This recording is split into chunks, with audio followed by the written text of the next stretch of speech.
ቦታ፣ የጸሎት ቦታ፣ ለመንፈሳዊ ሕይወት ምቹ የሆነ ቦታ ከሰማይ ዝቅ ያለ ከምድር ከፍ ያለ ብዙ አባቶቻችን ብዙ እናቶቻችን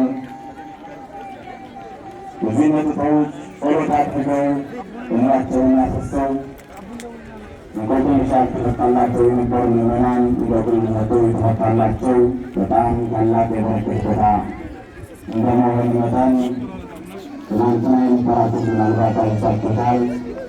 ብፁዕ ቅዱስ አባታችን አቡነ ማትያስ በብፁዓን አበው ሊቃነ ጳጳሳት አጠቃላይ የኢትዮጵያ ኦርቶዶክስ ተዋሕዶ ቤተክርስቲያን ከመንበረ ፓትርያርክ ጠቅላይ ቤተ ክህነት እንዲሁም ከሀገረ ስብከት የሀገረ ስብከቱን ስራ አስኪያጅ የየወንዝ ከተማችን ስራ አስኪያጅ በጣም እጅግ በርካታ የሆኑ የአዲስ አበባ ገዳማትና አድባራት አስተዳዳሪዎች ብዙ ታላላቅ እንግዶች በተገኙበት ቅዱስ አባታችን ተመልክተው የሚመለከቱ ታቦተ ሕግ ባርከው ቀድሰው እንግዲህ ወደዚህ ታላቁ ካቴድራል አስገብተው እንዲሄዱ ሁላችንም አይተናል።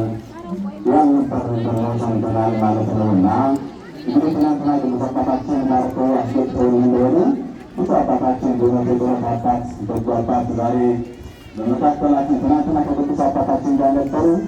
ዛሬ ግን ቅዱስ አባታችን ያልደረሰው ደግሞ የደረሰው ብሎ ወደ መስቀል ዝናን 6 ኪሎ ስለሄዱ ብዙ አባታችን ወክለውልን እንግዲህ ዛሬ በመካከላችን ተገኝተው ከሰዓት ሌሊት ጀምሮ በቅዳሴ ሲባርኩን ሲቀድሱን ሶማሌ ጥራት ሜሮን የተቀባ ቤተ መቅደስ ቤት የነበረ ቤተክርስቲያን ተብሎ ተሰይሞ ዛሬ ደግሞ ቅዱስ አባታችን በመካከላችን ተገኝተው በእጃቸው ቅዱስ ሥጋውና ክቡር ደሙን ፈትተው ሲቀድሱን ሲባርኩን ሲያከብሩን አርፍደዋልና በእውነትም ሁሉ ላደረገ አምላካችን እግዚአብሔር ስም የተመሰገነ ይሁን። ሁላችን እግዚአብሔር ይመስገን።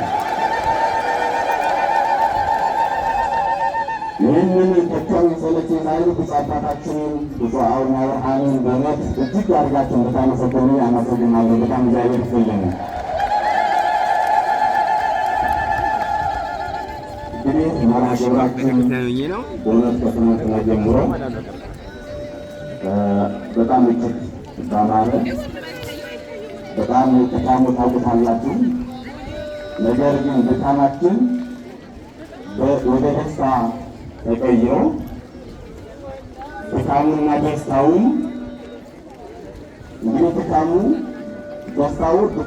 አሸንፈውና ሁላችንም በሕይወትና በጤና በርትተን ያው በተለይ የደብሩ ሊቃውንት በተለይ የገዳሙ ሕንፃ ቤተክርስቲያን አሰሪ ኮሚቴ፣ ሰበካ ጉባኤ፣ የአካባቢ ወጣቶች፣ ሰንበት ትምህርት ቤት፣ ሞላ የደብሩ የገዳሙ ሰራተኞች አጠቃላይ በእውነቱ እንደ ሰውኛ እግዚአብሔር በነፍሳችንን ያበረታናል፣ በስጋችን ደግሞ ሰዎችን እናደካማዎች ነን።